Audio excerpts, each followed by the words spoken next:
आज जानवरी महीना चल रहा है। जानवरी महीना बोलते ही ब्रह्मा बाबा की अव्यक्त स्थिति हमको याद आती है और ब्रह्मा बाबा के कदम, ब्रह्मा बाबा की जीवन कहानी आज हम इस विषय पे बात करेंगे कि कैसे थे ब्रह्मा बाबा, या ब्रह्मा बाबा के अंदर क्या क्या विशेषताएं थी और ब्रह्मा बाबा कैसे बने। शुरू से लास्ट तक शॉर्टकट में हिस्ट्री थोड़ी बताएंगे कि ब्रह्मा बाबा कौन थे। केवल इस संस्था के फाउंडर नहीं थे, तो बचपन में हम देखते हैं उनका नाम दादा लेखराज था। लेखराज बाबूजी एक साधारण परिवार से सिंध हैदराबाद में जन्मे थे। उनके पिताजी के साथ, पिताजी टीचर थे, तो धीरे धीरे माताजी ने भी शरीर छोड़ा, फिर पिताजी ने भी छोड़ा। तो चाचा की दुकान पे रहते थे, तो थोड़ी दानशूर वृत्ति थी, तो थोड़ा ज़्यादा देते थे गरीबों को। तो चाचा ने देखा कि ये तो बिज़नेस आगे नहीं बढ़ा सकते हैं, तो फिर उनको निकाल दिया। फिर धीरे धीरे उन्होंने अपना एक छोटा सा बिज़नेस शुरू किया। छोटे से बिज़नेस में धीरे धीरे बाबा की शुरू से ही गरीबों को दान देना, सभी को परोपकार करना या पूजा पाठ करना, ऐसे संस्कार थे। और ऐसे संस्कार के कारण धीरे धीरे धीरे वो आगे बढ़ते गए। तो अपना बिजनेस छोटे बिजनेस से बड़ा बिजनेस बनाया और देखते ही देखते बाबा बड़े एक व्यापारी बने, बिजनेसमैन बने। और बाबा ने फिर से हीरे जवाहरात का बिजनेस शुरू किया।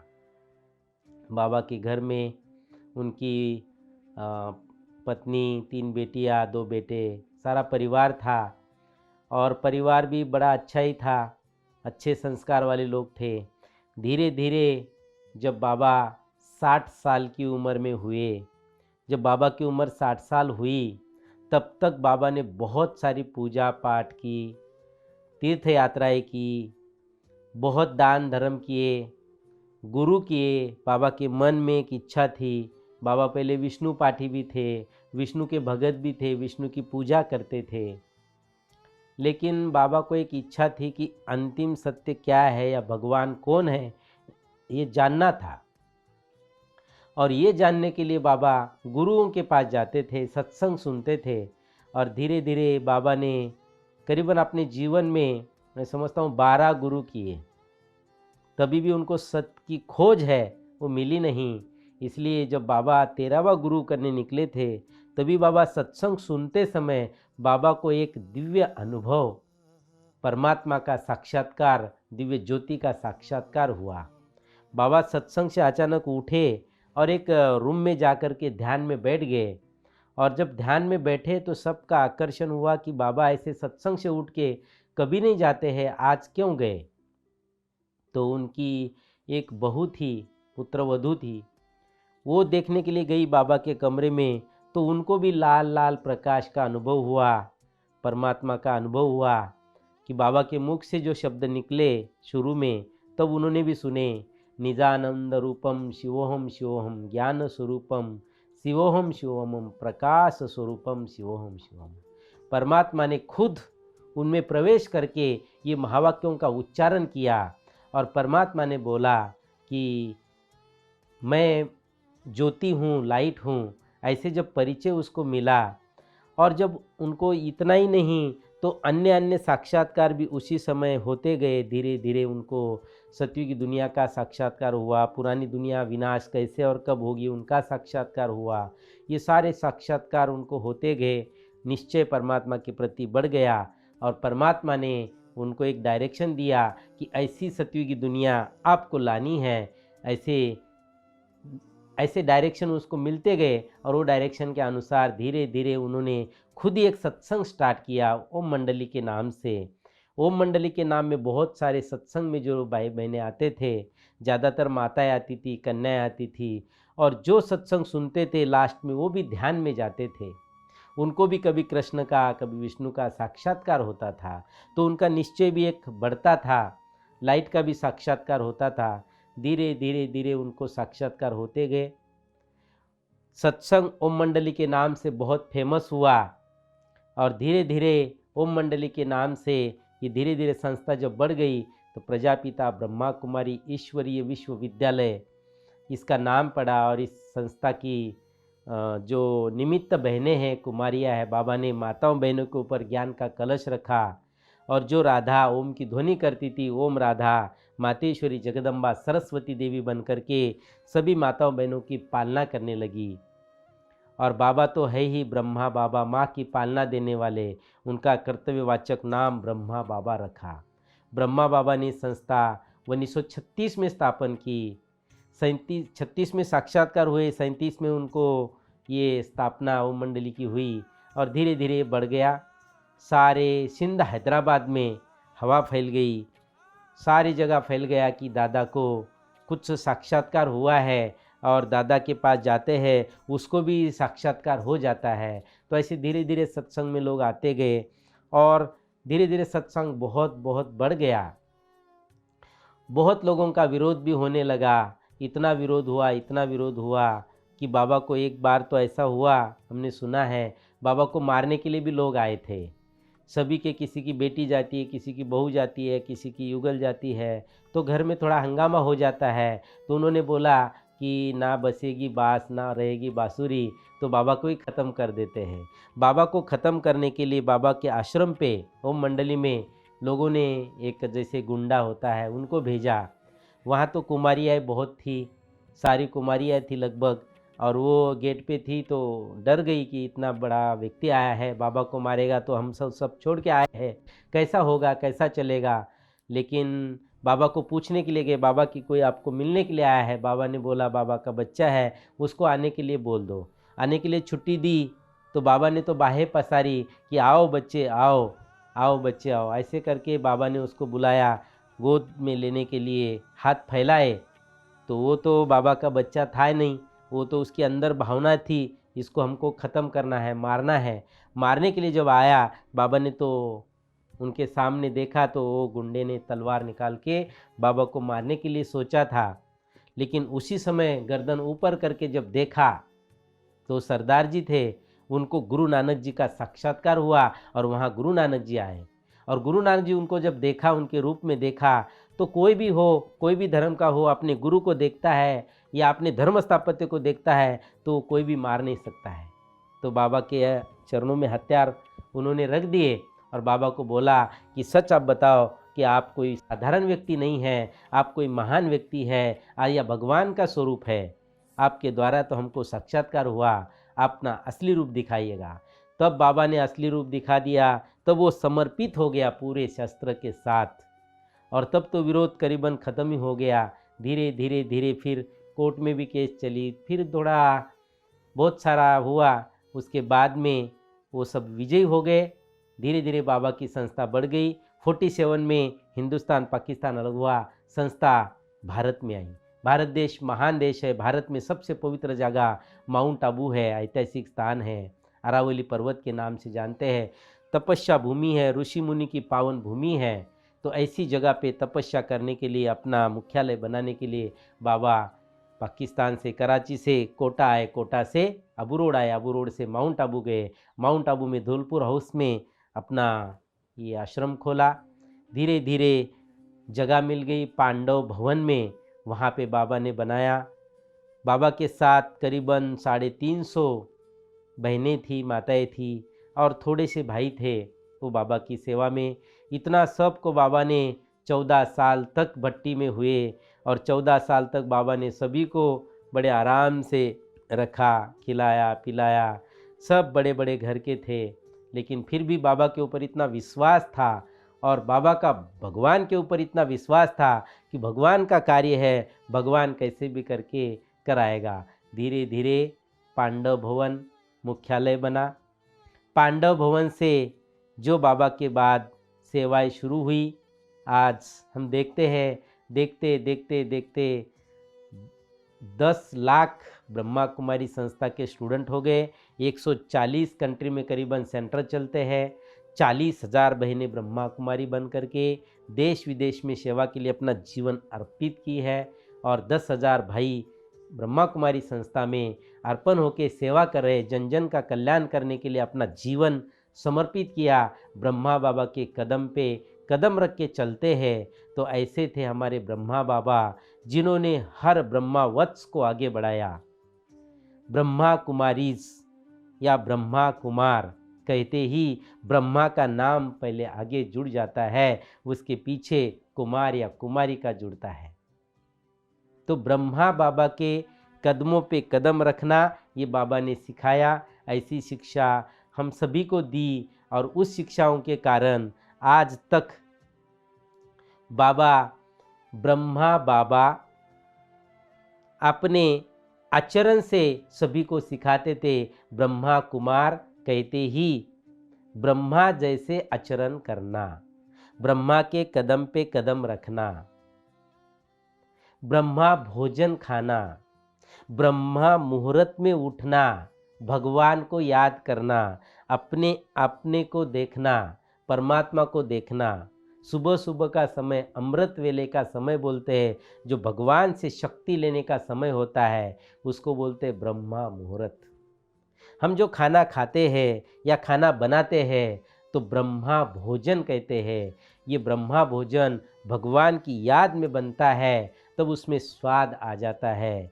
इसलिए खाते समय भी ब्रह्मा बाबा की याद में, शिव बाबा की याद में हम खाते हैं। तो ब्रह्मा बाबा ऐसे थे कि उसका आचरण इतना श्रेष्ठ था, इतना महान था। ऐसे हमको भी हर ब्रह्मावत्स के ब्रह्मा बाबा के कदम पे कदम रख के हमको चलना है, ब्रह्म ज्ञान सुनना है, क्योंकि भगवान का ज्ञान ब्रह्मा मुख से चलता है। उसको हम यहाँ ईश्वरीय महावाक्य मुरली बोलते हैं। वो मुरली मधुबन में बजती है। बोलते हैं मधुबन में बाजे रे मुरलिया, मधुबन कितना मधुर मधुर है। मधुबन की महिमा भी अपरम अपार है, ब्रह्मा बाबा की महिमा भी अपरम अपार है। और शिव बाबा सबकी महिमा करने के लिए बाबा सबको निमित्त बनाता है और बाबा पीछे बैकबोन रहता है। भगवान के ऊपर पूरा भरोसा जिसका होता है, उसको भगवान हर पल मदद करते हैं। ऐसे ब्रह्मा बाबा के कदम पे हम चलते हैं, जैसे मानो ब्रह्मा बाबा हम बच्चों को श्रीमत क्या है, भगवान की मत क्या है, वो सिखाते हैं। इसलिए ब्रह्मा बाबा के कदम पे हम आत्माएं चलते हैं तो हमारी भी उन्नति होती है, गति होती है, सद्गति होती है। और ब्रह्मा बाबा के थ्रू ही हम शिव बाबा को मिलते हैं, परमात्मा को मिलते हैं।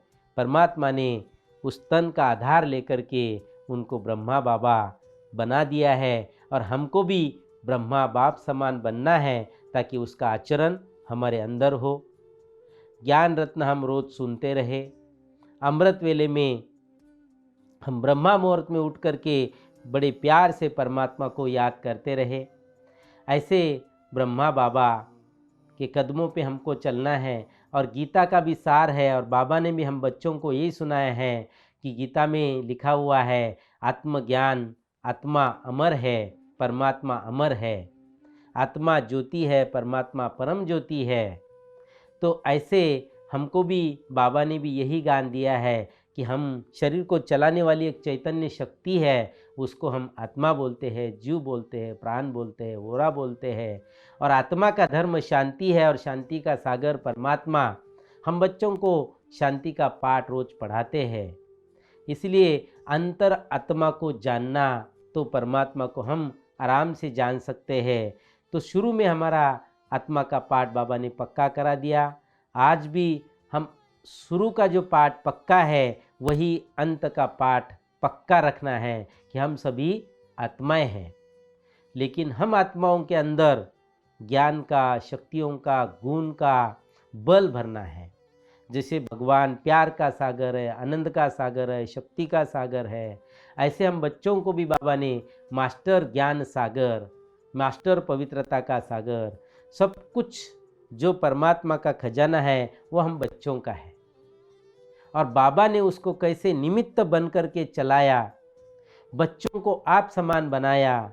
जैसे ब्रह्मा बाबा का स्वरूप जो ऊपर परमधाम में या सूक्ष्म लोक में रहता है, कि संपूर्ण ब्रह्मा हर एक के, जैसे कहा जाता है, दो स्वरूप है। एक ये शरीर है, दूसरा आकृति का शरीर है, जो संपूर्ण रूप गाया जाता है, जिसको हम फरिश्ता एंजिल कहते हैं।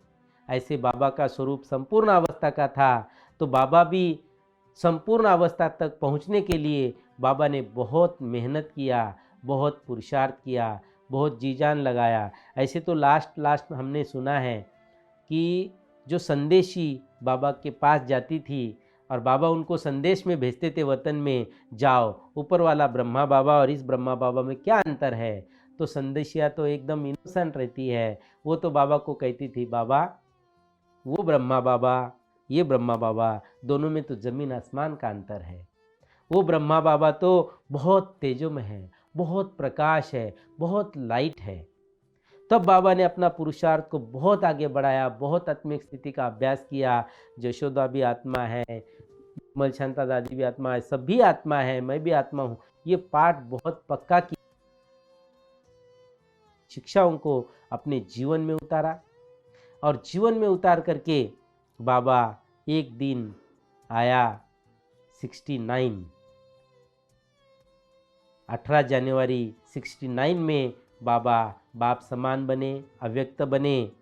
और 18 जनवरी में बाबा जब संपूर्ण अवस्था को प्राप्त हो गए, एकदम बाबा श्रीमत पे चल करके पूरी ब्रह्मावत्सों की पालना करके बाबा जब अपनी संपूर्ण अवस्था को प्राप्त हुए, वो था तारीख 18 जनवरी 1969 में बाबा अव्यक्त हुए।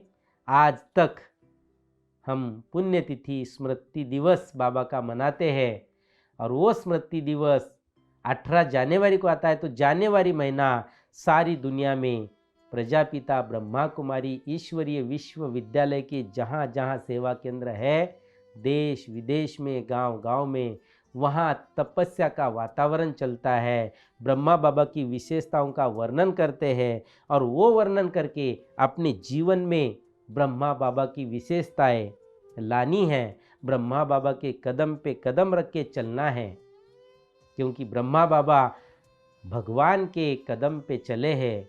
जो बाबा ने बोला वो प्रैक्टिकल में लाया। ऐसे हम बच्चों को भी जो बाबा कहते हैं उसको हमको प्रैक्टिकल में हमारे जीवन में लाना है। इसलिए रोज़ हम बच्चों को ब्रह्मा मुख से जो ज्ञान मिलता है वो ज्ञानवाणी हम सुनते हैं।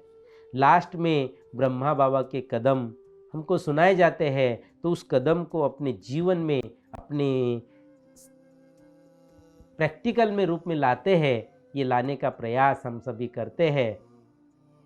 तो साकार रूप में हम ब्रह्मा बाबा को देखा नहीं है, ऐसे निराकार रूप परमपिता परमात्मा उनको भी नहीं देखा, लेकिन दिव्य दृष्टि से ज्ञान के आधार से हमने जाना, पहचाना। बाबा ने अपने प्रैक्टिकल रूप से दिखाया कि ब्रह्मा बाबा निमित्त बन करके सारी जिम्मेवारियां संभालते हुए भी कैसे न्यारे और प्यारे रहते थे। तो ऐसे सुनते हैं सब कुछ, कितनी उन्नति करते थे, सदा कदम पे कदम चलते थे, निमित्त बन के निर्माण रहते थे। ऐसे हमने बाबा को तो नहीं देखा, परंतु हमने ज्ञान को जाना, बाबा की जीवन कहानी को जाना और खासकर दादी दीदियों को देखा कि दादियों की स्थिति भी बाप समान बनी। बाप समान दादियों को देख करके ऐसे लगता था इसे रग रग में बाबा भरा हुआ है। दादियों के बोल में पावर है, वो पावर सुप्रीम सोल की पावर है, ईश्वर की पावर है, परमात्मा की पावर है। और वो ब्रह्मा बाबा ने सभी के अंदर पक्का करा दिया कि ये परमात्मा का ज्ञान है। इतना निश्चय बुद्धि विजयती हुए, कोई भी परिस्थिति आए, कोई भी समस्या आए, ना बाबा पीछे हटे, बाबा ने सबको आगे बढ़ाया, बाबा पीछे रहे। ऐसे शिव बाबा भी सबको आगे बढ़ाते हैं, बच्चों को आगे बाप से भी बढ़ाते हैं। ऐसे ब्रह्मा बाबा ने अपनों से भी आगे हर बच्चों को बढ़ाया, दादी दीदियों को निमित्त बनाया, ट्रस्ट बनाया। और वो दादियों को निमित्त बन करके, निमित्त बनी हुई दादियों के पास हम रहे, उनको हमने नज़दीक से देखा। दादी प्रकाश मणि जी जो बाबा के बाद बाबा ने पूरा कारोबार की डोर दादी जी के हाथ में दी, हाथ में हाथ दिया, दादी जी को शक्ति दिया। और दादी जी ने ये छोटा सा वृक्ष था, इनको इतना बड़ा वृक्ष बनाया, वट वृक्ष बनाया, चाहे देश विदेश में इसकी शाखाएं फैल गई, जन जन तक परमात्मा का संदेश पहुंचा दिया, शांति दूत बन कर के सारे विश्व में नाम ब्रह्मा बाबा का, शिव बाबा का रोशन किया।